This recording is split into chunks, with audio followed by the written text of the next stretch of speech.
नमस्कार मित्रांनो, मी यश धावडे. आज बऱ्याच दिवसानंतर मी आलेलो आहे राजापूर तालुक्यातल्या आणि कोल्हापूर जिल्ह्यातल्या अशा मध्यम अशा ठिकाणी, ज्या ठिकाणी पांडवकालीन असं एक मंदिर आहे, ज्याचं नाव आहे उगवाई देवी मंदिर. आपल्याला पाठीमागे बोर्ड दिसतोय.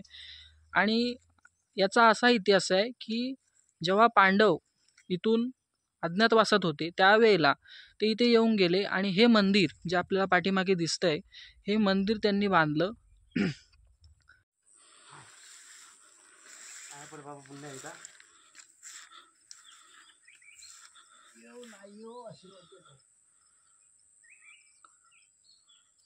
छत्रपती शिवाजी महाराज आहेत ते ह्या मार्गाने, येरडव ह्या मार्गाने इथून खाली उतरायचे आणि इथून वाटचाल त्यांची चालू होती.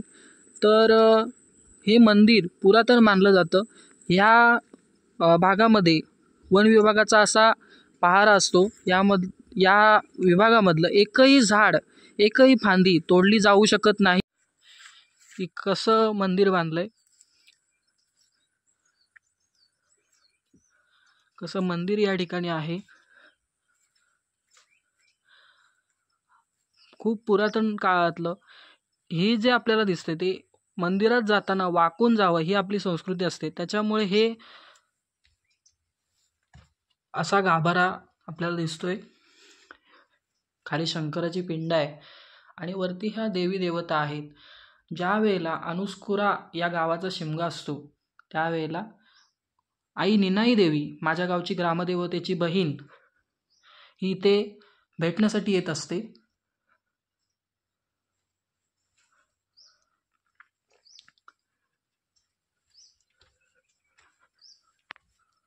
सगळं अरण्य आणि जंगल क्षेत्रामध्ये वसलेलं हे पुरातन आणि प्राचीन असं मंदिर.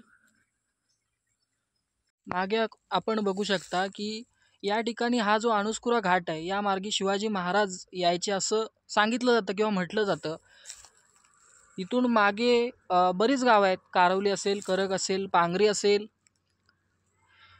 कोल्हापूर आणि रत्नागिरी यांना जोडणारा असा हा अनुस्कुरा घाट म्हणून म्हटला जातो.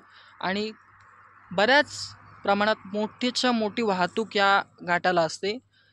तर असं हे खूप प्रसिद्ध कोकण क्षेत्र आणि कोकण क्षेत्राला जोडणारा हा कोल्हापूर जिल्हा, याचे खूप आधीपासूनचे ऋणानुबंध आहेत आणि ते आपण टिकवले पाहिजेत.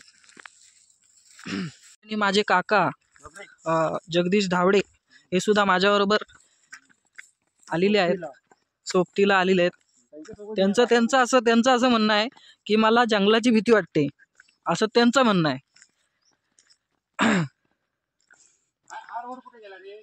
हा जो रस्ता आहे तो शिवाजी महाराज जेव्हा यायचे तेव्हा ह्या रस्त्याने खाली वाटचाल करायचे असं सांगितलं जातं. जो शिलालेख आहे हा पांडवकालीन असं समजला जातो आणि याच्यावरची ते लिपी आता नक्की कुठच्या अक्षरातली किंवा काय हे संशोधक सांगू शकतात. हा दगड पहिला इथे होता आणि इथून काही अज्ञातांनी तो या ठिकाणी आणून ठेवला.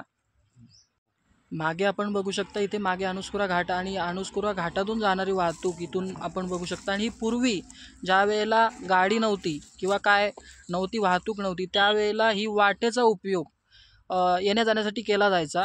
आणि ही वाट व्हावी असं बऱ्याच शिवप्रेमींचं, शिवभक्तांचं म्हणणं आहे. आता त्याला किती पाठिंबा मिळतो, काय मिळतं, तो राहिला पुढचा भाग. परंतु हे अतिशय इतिहासकालीन असं पायवाट मानली जाते.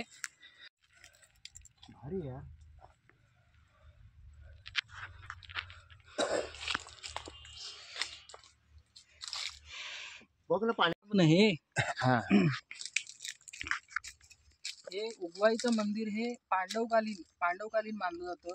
आणि पांडवकालीन मानल्यानंतर भीमाने डोपर जेव्हा मारलं त्या डोपरामधून ही विहीर तयार झाली असं मानतात. जेव्हा पूर्वीची लोक वाटचाल करायचे तेव्हा ह्या झऱ्याचा आधार घेऊन लोक आपली तहान भागवायची असं वाटतं. आणि हे सगळ्यांसमोर येणं गरजेचं आहे. हे जर सगळ्यांसमोर आलं नाही तर ह्याचा विकास होणार नाही आणि हा इतिहास सगळ्यांना कळणार नाही असं मला वाटतं. त्याच्यामुळं हे अत्यंत इतिहासकालीन आणि पुरातन असं ही गोष्ट सगळ्यांसमोर यावी आणि ह्याचा विकास व्हावा.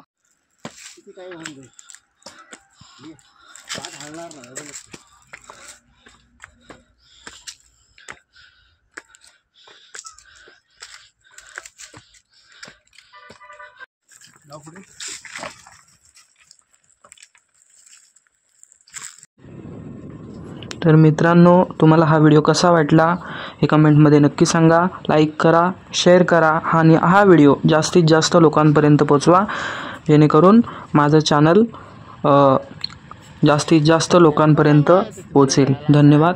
जय महाराष्ट्र.